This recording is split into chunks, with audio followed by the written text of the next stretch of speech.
สบายดีข้อยอยากตัดผมสบายดีข้อยอยากตัดผมท่านต้องการตัดแนวใดท่านต้องการตัดแนวใดข้อยอยากตัดสั้นเพียงเล็กน้อย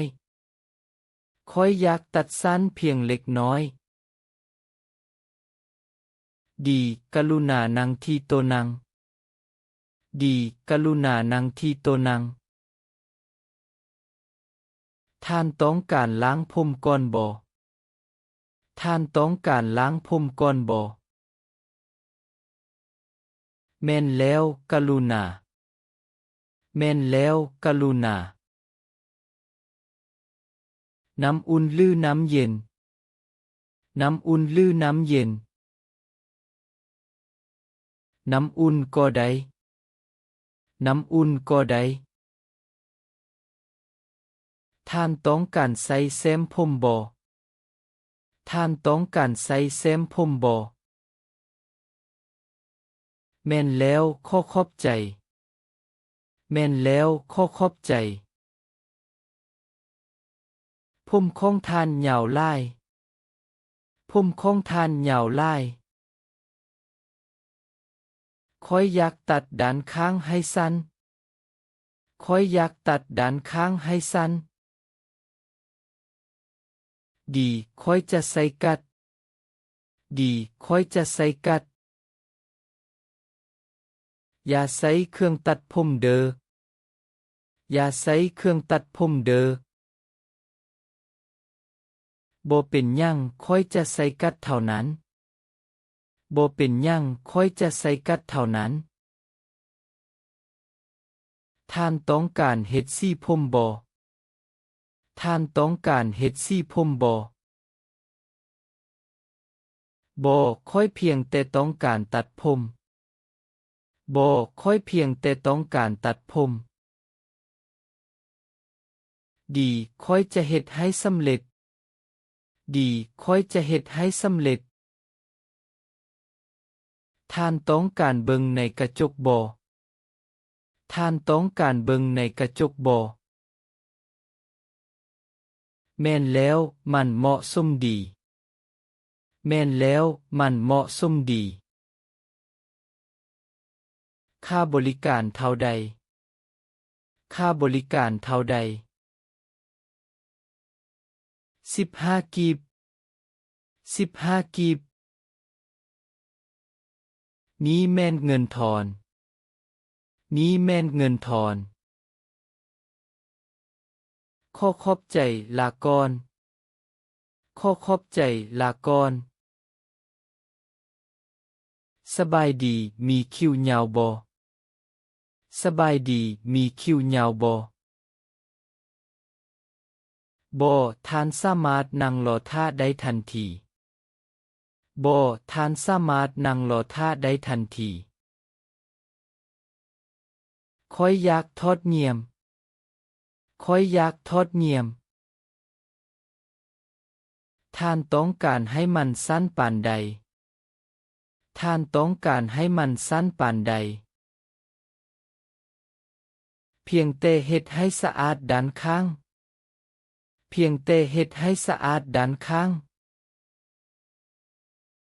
ดีค่อยจะใส่เครื่องเป่งเงียมดีค่อยจะใส่เครื่องเป่งเงียมค่อยมีผมมัดค่อยมีผมมัดท่านต้องการเปลี่ยนแปลงรูปแบบบ่ท่านต้องการเปลี่ยนแปลงรูปแบบบ่บ่เพียงแต่รักษารูปแบบเก่าบ่เพียงแต่รักษารูปแบบเก่าดีค่อยจะตัดให้เป็นรูปทรงดีค่อยจะตัดให้เป็นรูปทรงท่านต้องการเจาะหูบ่ท่านต้องการเจาะหูบ่แม่นแล้วมันสะดวกสบายแม่นแล้วมันสะดวกสบายค่อยจะใส่ฝุ่นทาค่อยจะใส่ฝุ่นทา ค่อยอยากตัดผมหน้าค่อยอยากตัดผมหน้าท่านต้องการให้มันยาวกว่าเก่าบ่ท่านต้องการให้มันยาวกว่าเก่าบ่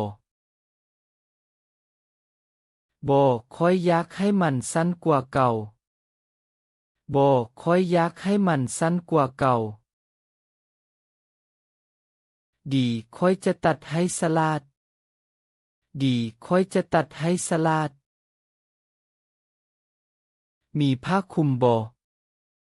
ค่อยรู้สึกเย็นมีผ้าคลุมบ่ค่อยรู้สึกเย็น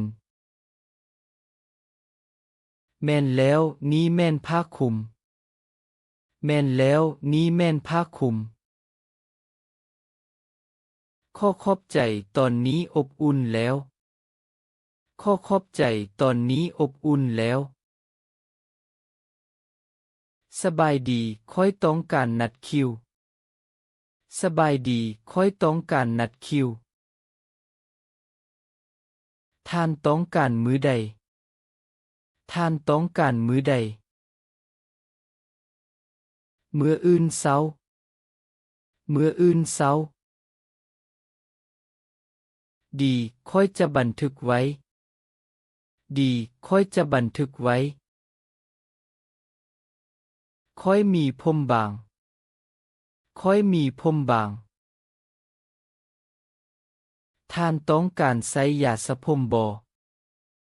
ท่านต้องการใช้ยาสระผมบ่แม่นแล้วให้มันหน้าขึ้นแม่นแล้วให้มันหน้าขึ้นดีค่อยจะใส่เจ็บน้อยหนึ่ง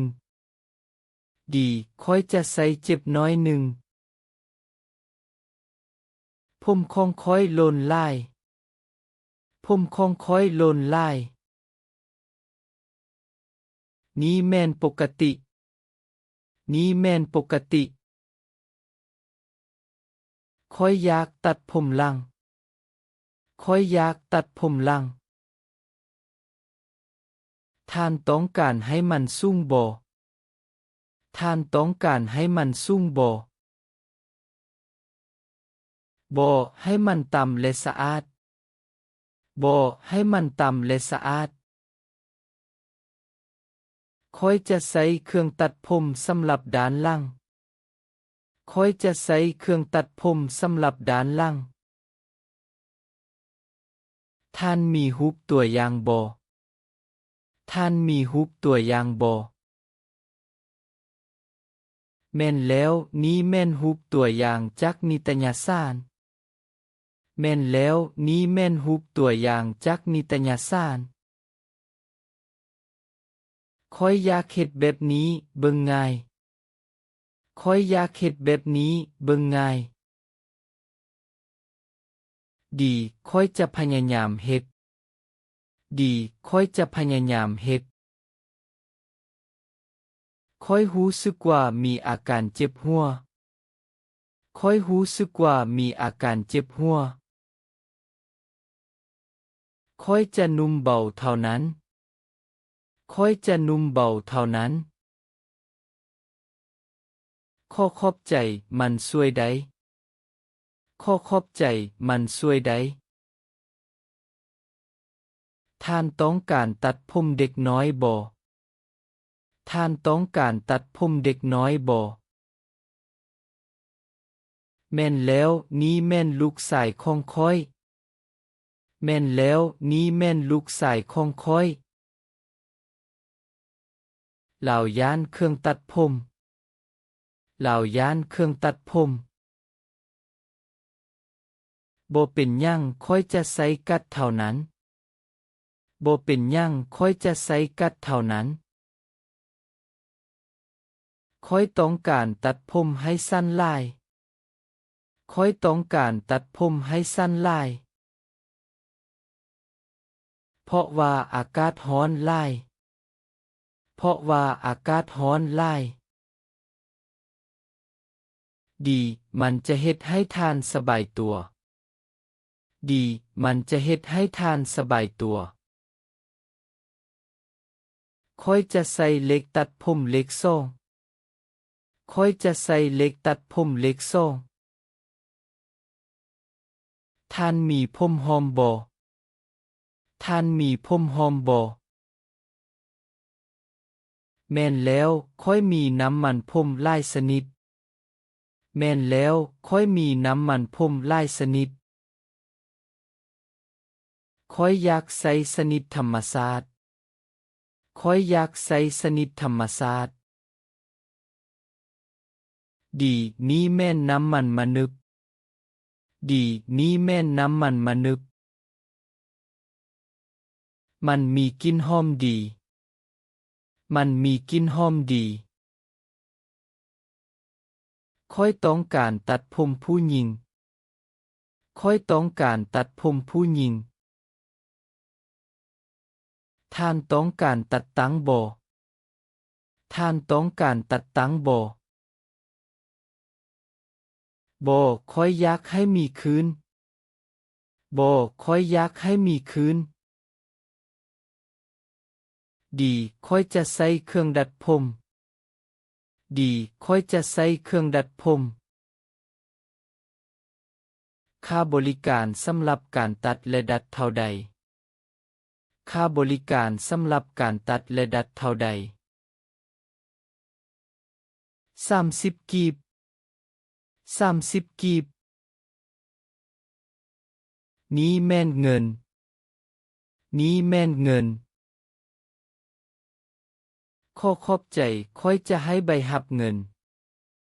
ข้อขอบใจค่อยจะให้ใบหับเงินค่อยอยากทอดคนดัง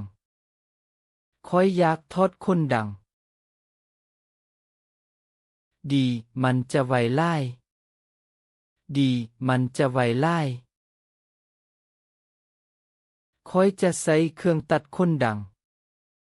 ค่อยจะใส่เครื่องตัดคนดังข้อขอบใจตอนนี้สะอาดแล้วข้อขอบใจตอนนี้สะอาดแล้วผมค่อยแห้งลายผมค่อยแห้งลายท่านต้องการความซุ่มซื่นบ่ท่านต้องการความซุ่มซื่นบ่แม่นแล้วมีครีมบำรุงบ่แม่นแล้วมีครีมบำรุงบ่แม่นแล้วค่อยจะใส่ครีมนี้แม่นแล้วค่อยจะใส่ครีมนี้มันจะเฮ็ดให้ผมนุ่มขึ้นมันจะเฮ็ดให้ผมนุ่มขึ้นค่อยอยากตัดผมให้เท่ากันค่อยอยากตัดผมให้เท่ากันด้านซ้ายยาวกว่าด้านขวาด้านซ้ายยาวกว่าด้านขวาค่อยจะตัดให้เสมอกันค่อยจะตัดให้เสมอกันข้อขอบใจตอนนี้ดีขึ้นแล้วข้อขอบใจตอนนี้ดีขึ้นแล้วท่านมีผมข้าวลายท่านมีผมข้าวลายค่อยอยากเฮ็ดสีดำให้มันค่อยอยากเฮ็ดสีดำให้มันดีค่อยมีสีผมหลายชนิดดีค่อยมีสีผมหลายชนิดการเฮ็ดสีใช้เวลาดนปานใดการเฮ็ดสีใช้เวลาดนปานใดประมาณ1 ชั่วโมงประมาณ1 ชั่วโมงค่อยอยากตัดผมสั้นถึงค่อยอยากตัดผมสั้นถึงแต่อย่าให้ด้านข้างสั้นเกินไปแต่อย่าให้ด้านข้างสั้นเกินไปดีค่อยจะรักษาความสมดุลดีค่อยจะรักษาความสมดุลค่อยมีเก็บหัวค่อยมีเก็บหัวค่อยมีแซมผมสำหรับสิ่งนี้ ค่อยมีเส้นผมสำหรับสิ่งนี้ มันช่วยลุดพรเก็ดหัว มันช่วยลุดพรเก็ดหัว ดีค่อยจะซื้อเซมนี้ ดีค่อยจะซื้อเซมนี้ ค่อยต้องการตัดผมให้เป็นสัน ค่อยต้องการตัดผมให้เป็นสัน มันจะเฮ็ดให้ผมมีบทหน้า มันจะเฮ็ดให้ผมมีบทหน้า ดีค่อยอยากให้มันดูดเอา ดีค่อยอยากให้มันดูดเอา ค่อยจะเริ่มด้วยการตัดด้านล่าง ค่อยจะเริ่มด้วยการตัดด้านล่าง ค่อยอยากตัดผมให้สั้นทั้งหมด ค่อยอยากตัดผมให้สั้นทั้งหมด เพราะว่าค่อยกำลังเตรียมตัวสำหรับการกีฬา เพราะว่าค่อยกำลังเตรียมตัวสำหรับการกีฬา ดีมันจะสะดวกหลาย ดีมันจะสะดวกหลาย ค่อยจะใช้เครื่องตัดผมเล็กซูน ค่อยจะใช้เครื่องตัดผมเล็กซูน ผมค่อยหน้าลาย ผมค่อยหน้าลาย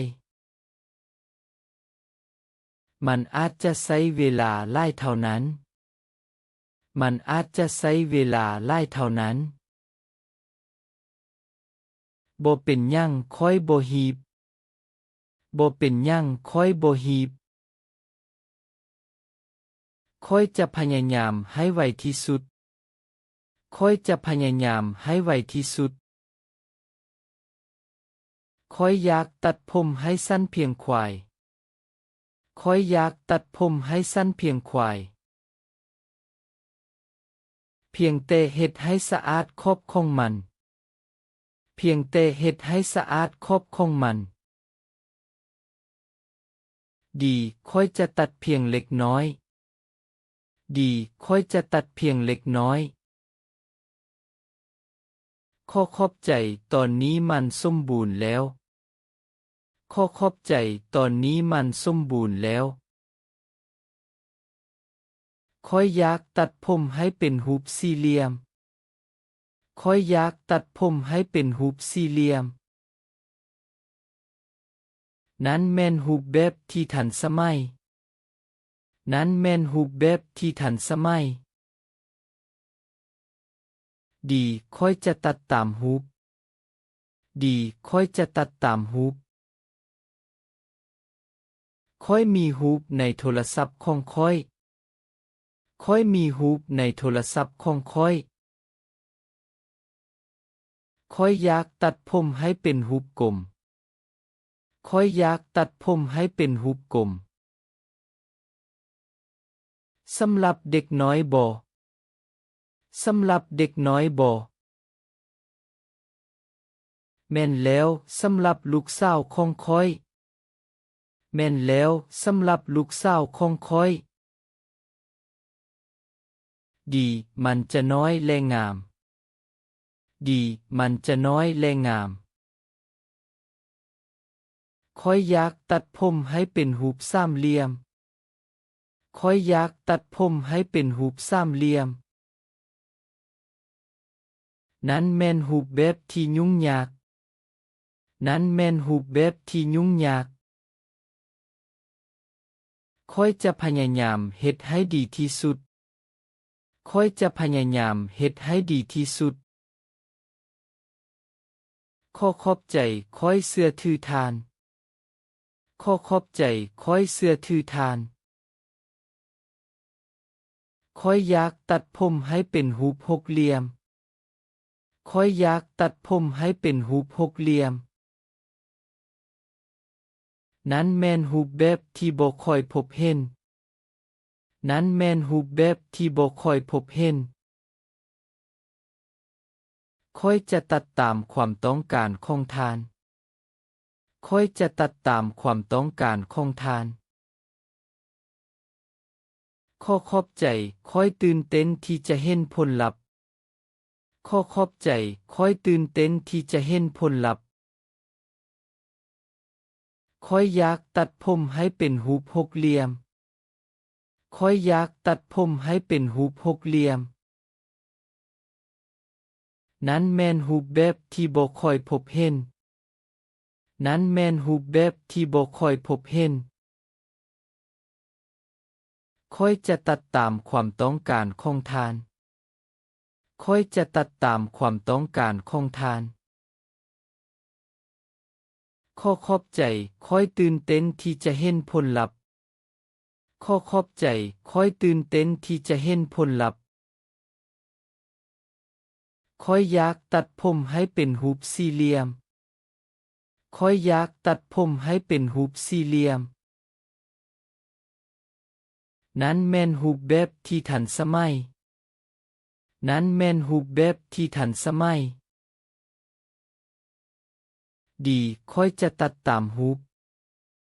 ดีค่อยจะตัดตามรูปค่อยมีรูปในโทรศัพท์ของค่อยค่อยมีรูปในโทรศัพท์ของค่อยค่อยอยากตัดผมให้เป็นรูปกลมค่อยอยากตัดผมให้เป็นรูปกลมสำหรับเด็กน้อยบ่สำหรับเด็กน้อยบ่แม่นแล้วสำหรับลูกสาวของค่อยแม่นแล้วสำหรับลูกสาวของค่อยดีมันจะน้อยและงามดีมันจะน้อยและงามค่อยอยากตัดผมให้เป็นรูปสามเหลี่ยมค่อยอยากตัดผมให้เป็นรูปสามเหลี่ยมนั้นแม่นรูปแบบที่ยุ่งยากนั้นแม่นรูปแบบที่ยุ่งยากค่อยจะพยายามเฮ็ดให้ดีที่สุดค่อยจะพยายามเฮ็ดให้ดีที่สุดขอขอบใจค่อยเชื่อถือทานขอขอบใจค่อยเชื่อถือทานค่อยอยากตัดผมให้เป็นรูปหกเหลี่ยมค่อยอยากตัดผมให้เป็นรูปหกเหลี่ยมนั้นแม่นรูปแบบที่บ่ค่อยพบเห็นนั้นแม่นรูปแบบที่บ่ค่อยพบเห็นค่อยจะตัดตามความต้องการของทานค่อยจะตัดตามความต้องการของทานขอขอบใจค่อยตื่นเต้นที่จะเห็นผลลัพธ์ขอขอบใจค่อยตื่นเต้นที่จะเห็นผลลัพธ์ค่อยอยากตัดผมให้เป็นรูปสี่เหลี่ยม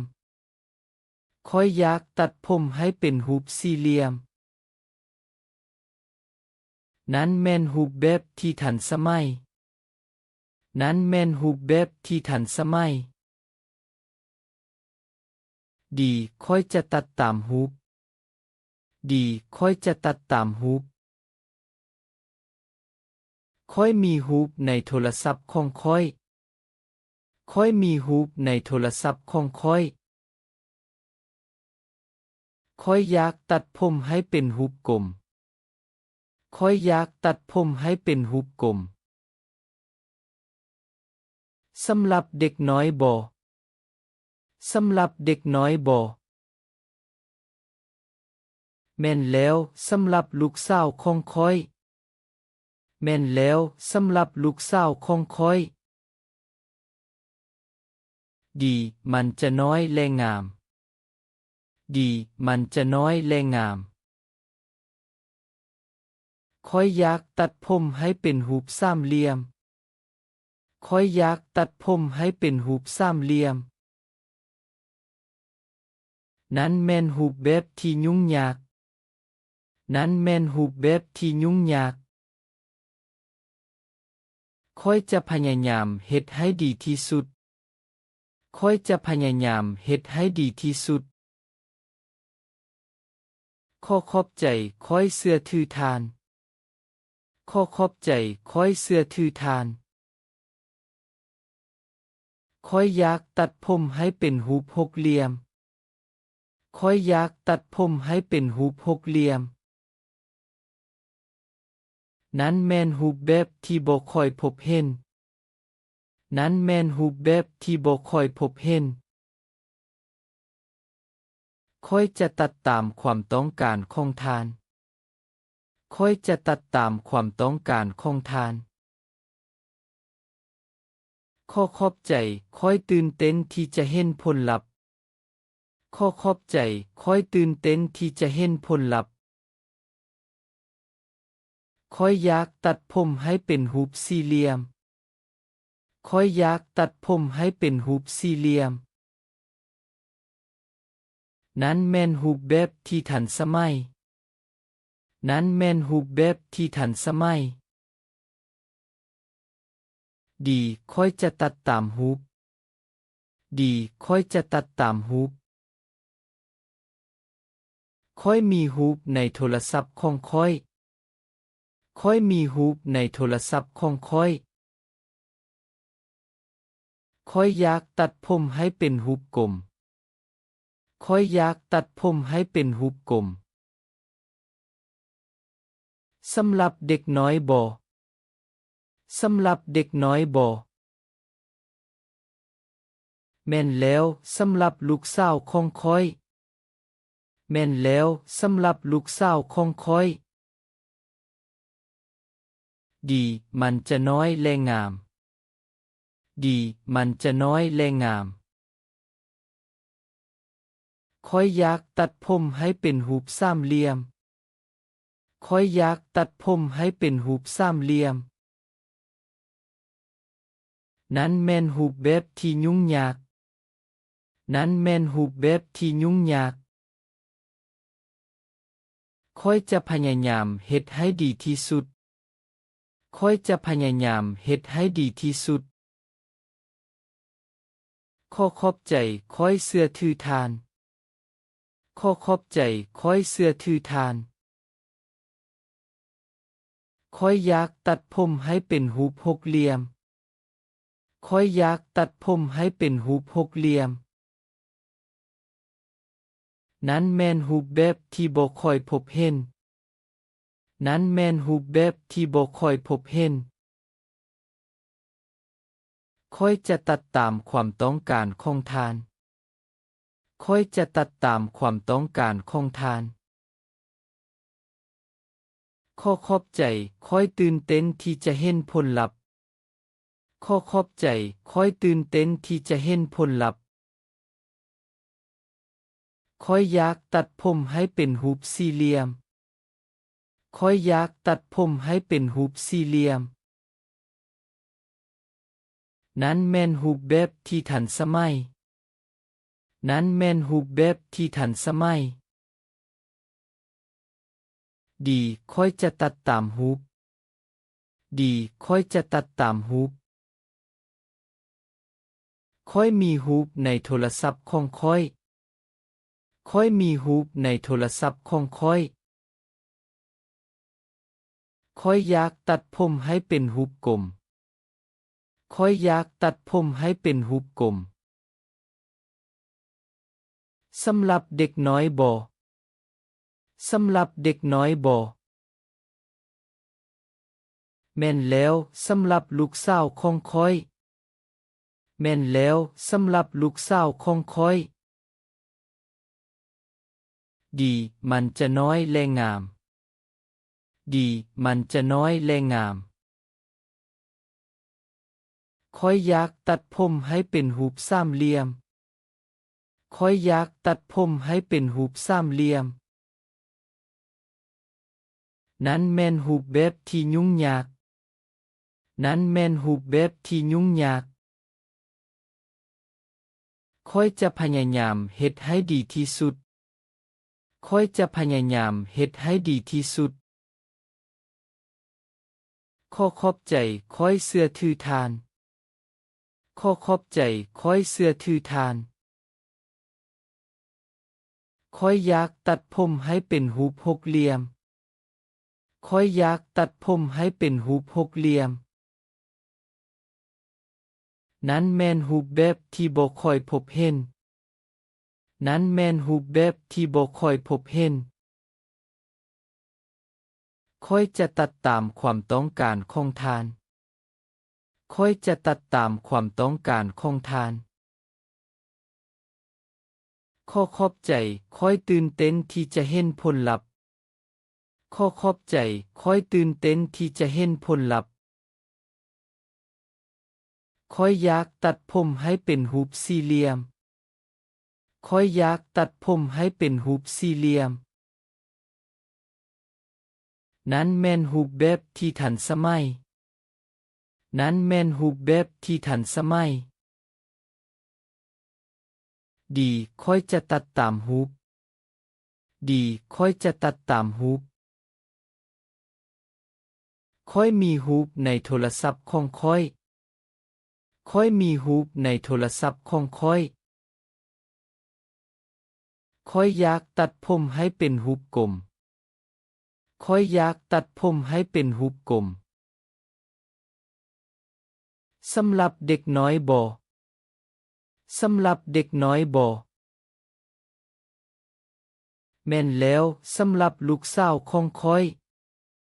แม่นแล้วสำหรับลูกสาวของค่อยดีมันจะน้อยและงามดีมันจะน้อยและงามค่อยอยากตัดผมให้เป็นรูปสามเหลี่ยม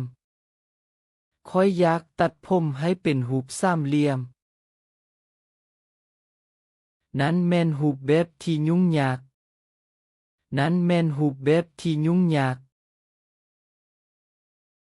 ค่อยจะพยายามเฮ็ดให้ดีที่สุดค่อยจะพยายามเฮ็ดให้ดีที่สุดข้อขอบใจค่อยเชื่อถือทานข้อขอบใจค่อยเชื่อถือทานค่อยอยากตัดผมให้เป็นรูปหกเหลี่ยมค่อยอยากตัดผมให้เป็นรูปหกเหลี่ยมนั้นแม่นรูปแบบที่บ่ค่อยพบเห็นนั้นแม่นรูปแบบที่บ่ค่อยพบเห็นค่อยจะตัดตามความต้องการของทานค่อยจะตัดตามความต้องการของทานข้อขอบใจค่อยตื่นเต้นที่จะเห็นผลลัพธ์ข้อขอบใจค่อยตื่นเต้นที่จะเห็นผลลัพธ์ค่อยอยากตัดผมให้เป็นรูปสี่เหลี่ยมค่อยอยากตัดผมให้เป็นรูปสี่เหลี่ยมนั้นแม่นรูปแบบที่ทันสมัยนั้นแม่นรูปแบบที่ทันสมัยดีค่อยจะตัดตามรูปดีค่อยจะตัดตามรูปค่อยมีรูปในโทรศัพท์ของค่อยค่อยมีรูปในโทรศัพท์ของค่อยค่อยอยากตัดผมให้เป็นรูปกลมค่อยอยากตัดผมให้เป็นรูปกลมสำหรับเด็กน้อยบ่สำหรับเด็กน้อยบ่แม่นแล้วสำหรับลูกสาวของค่อยแม่นแล้วสำหรับลูกสาวของค่อยดีมันจะน้อยและงามดีมันจะน้อยและงามค่อยอยากตัดผมให้เป็นรูปสามเหลี่ยมค่อยอยากตัดผมให้เป็นรูปสามเหลี่ยมนั้นแม่นรูปแบบที่ยุ่งยากนั้นแม่นรูปแบบที่ยุ่งยากค่อยจะพยายามเฮ็ดให้ดีที่สุดค่อยจะพยายามเฮ็ดให้ดีที่สุดข้อขอบใจค่อยเชื่อถือทานข้อขอบใจค่อยเชื่อถือทานค่อยอยากตัดผมให้เป็นรูปหกเหลี่ยมค่อยอยากตัดผมให้เป็นรูปหกเหลี่ยมนั้นแม่นรูปแบบที่บ่ค่อยพบเห็นนั้นแม่นรูปแบบที่บ่ค่อยพบเห็น ค่อยจะตัดตามความต้องการของทานค่อยจะตัดตามความต้องการของทานข้อขอบใจค่อยตื่นเต้นที่จะเห็นผลลัพธ์ข้อขอบใจค่อยตื่นเต้นที่จะเห็นผลลัพธ์ค่อยอยากตัดผมให้เป็นรูปสี่เหลี่ยมค่อยอยากตัดผมให้เป็นรูปสี่เหลี่ยมนั้นแม่นรูปแบบที่ทันสมัย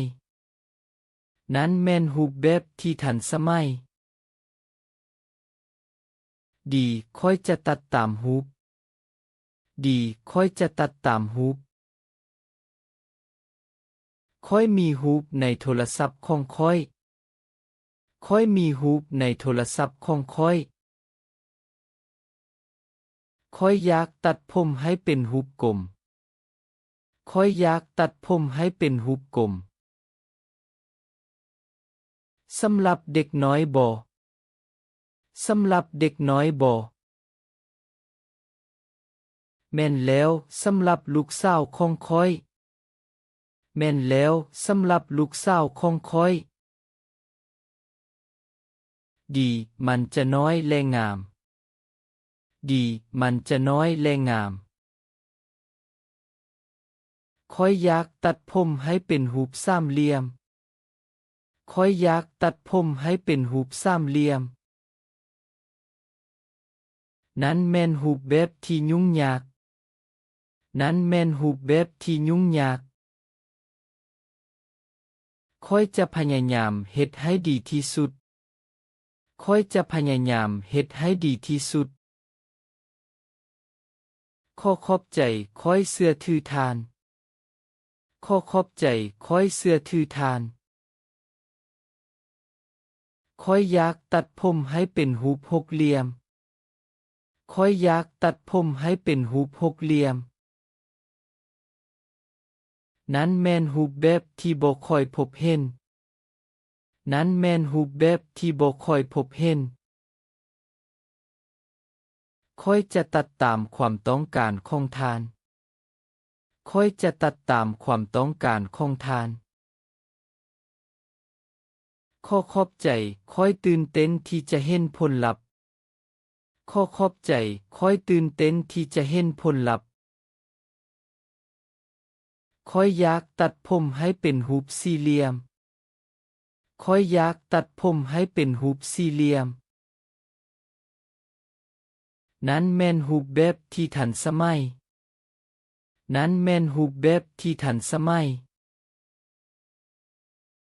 ดีค่อยจะตัดตามรูปดีค่อยจะตัดตามรูปค่อยมีรูปในโทรศัพท์ของค่อยค่อยมีรูปในโทรศัพท์ของค่อยค่อยอยากตัดผมให้เป็นรูปกลมค่อยอยากตัดผมให้เป็นรูปกลมสำหรับเด็กน้อยบ่สำหรับเด็กน้อยบ่แม่นแล้วสำหรับลูกสาวของค่อยแม่นแล้วสำหรับลูกสาวของค่อยดีมันจะน้อยและงามดีมันจะน้อยและงามค่อยอยากตัดผมให้เป็นรูปสามเหลี่ยมค่อยอยากตัดผมให้เป็นรูปสามเหลี่ยมนั้นแม่นรูปแบบที่ยุ่งยากนั้นแม่นรูปแบบที่ยุ่งยากค่อยจะพยายามเฮ็ดให้ดีที่สุด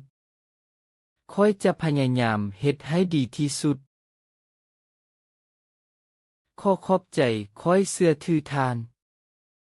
ข้อขอบใจค่อยเสื้อถือทานค่อยอยากตัดผมให้เป็นรูปหกเหลี่ยมค่อยอยากตัดผมให้เป็นรูปหกเหลี่ยมนั้นแม่นรูปแบบที่บ่ค่อยพบเห็นนั้นแม่นรูปแบบที่บ่ค่อยพบเห็น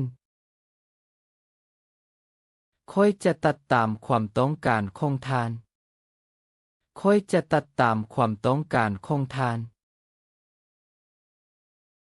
ขอขอบใจค่อยตื่นเต้นที่จะเห็นผลลัพธ์ขอขอบใจค่อยตื่นเต้นที่จะเห็นผลลัพธ์ค่อยอยากตัดผมให้เป็นรูปสี่เหลี่ยมค่อยอยากตัดผมให้เป็นรูปสี่เหลี่ยมนั้นแม่นรูปแบบที่ทันสมัยนั้นแม่นรูปแบบที่ทันสมัยดีค่อยจะตัดตามรูปดีค่อยจะตัดตามรูป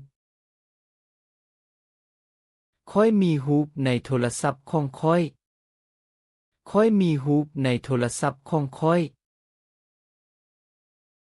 ค่อยอยากตัดผมให้เป็นรูปกลม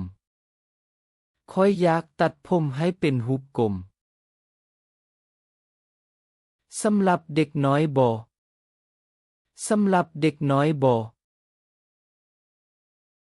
แม่นแล้วสำหรับลูกสาวของค่อยแม่นแล้วสำหรับลูกสาวของค่อยดีมันจะน้อยและงามดีมันจะน้อยและงามค่อยอยากตัดผมให้เป็นรูปสามเหลี่ยมค่อยอยากตัดผมให้เป็นรูปสามเหลี่ยมนั้นแม่นรูปแบบที่ยุ่งยากนั้นแม่นรูปแบบที่ยุ่งยากค่อยจะพยายามเฮ็ดให้ดีที่สุดค่อยจะพยายามเฮ็ดให้ดีที่สุดขอขอบใจค่อยเสื้อถือทานขอขอบใจค่อยเสื้อถือทานค่อยอยากตัดผมให้เป็นรูปหกเหลี่ยม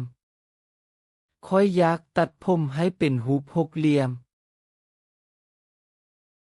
นั้นแม่นรูปแบบที่บ่ค่อยพบเห็นนั้นแม่นรูปแบบที่บ่ค่อยพบเห็นค่อยจะตัดตามความต้องการของทานค่อยจะตัดตามความต้องการของทานขอขอบใจค่อยตื่นเต้นที่จะเห็นผลลัพธ์ขอขอบใจค่อยตื่นเต้นที่จะเห็นผลลัพธ์ค่อยอยากตัดผมให้เป็นรูปสี่เหลี่ยมค่อยอยากตัดผมให้เป็นรูปสี่เหลี่ยมนั้นแม่นรูปแบบที่ทันสมัยนั้นแม่นรูปแบบที่ทันสมัยดีค่อยจะตัดตามรูปดีค่อยจะตัดตามรูปค่อยมีรูปในโทรศัพท์ของค่อยค่อยมีรูปในโทรศัพท์ของค่อยค่อยอยากตัดผมให้เป็นรูปกลมค่อยอยากตัดผมให้เป็นรูปกลมสำหรับเด็กน้อยบ่สำหรับเด็กน้อยบ่แม่นแล้วสำหรับลูกสาวของค่อยแม่นแล้วสำหรับลูกสาวของค่อยดีมันจะน้อยและงามดีมันจะน้อยและงามค่อยอยากตัดผมให้เป็นรูปสามเหลี่ยมค่อยอยากตัดผมให้เป็นรูปสามเหลี่ยม